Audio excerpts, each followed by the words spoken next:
I think the real urgency behind the rooting out of the ghost workers came with the budget speech by Finance Minister Enoch Godongwana at the beginning of the year, where he actually allocated budget and emphasized the urgency that we must find wasteful expenditure in the state and specifically in the wage bill, and that he is really concerned and that government is concerned by the presence of potential ghost workers throughout the state.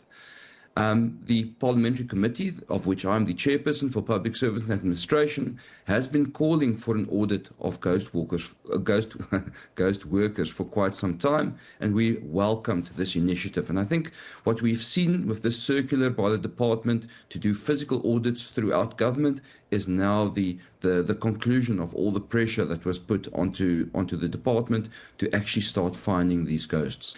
I think if you understand the scope of the problem, we have state civil servants, state employees who collude and work together, because you can only create a ghost employee on the payroll system if at least 3 people work together, if they collude to do it.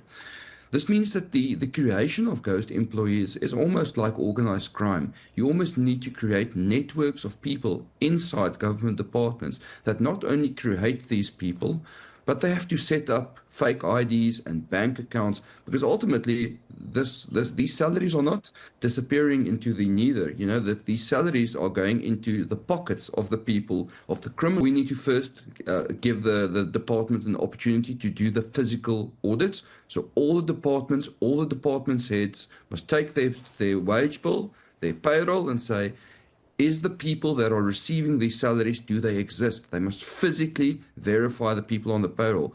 But then we need to freeze the salaries of the ghost employees. We need to investigate and hand over to the police and to the prosecuting authorities the people behind these ghost employees. And then those people must be prosecuted to the full extent of the law, and the money must be recovered.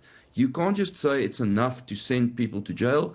The money was stolen. Taxpayer money meant for service delivery was stolen, and it needs to be recovered. One of the problems is that the networks of people who create these ghost employees are, in a way, sophisticated. They have created networks of people who protect them.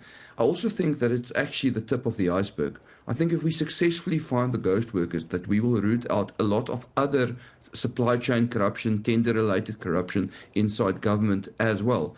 I must just emphasize, this type of corruption is done by a minority of people inside government. The far majority of government workers are honest people, hardworking people working for the state. But it is spoiled by these few individuals who collude and act like criminals and steal state resources.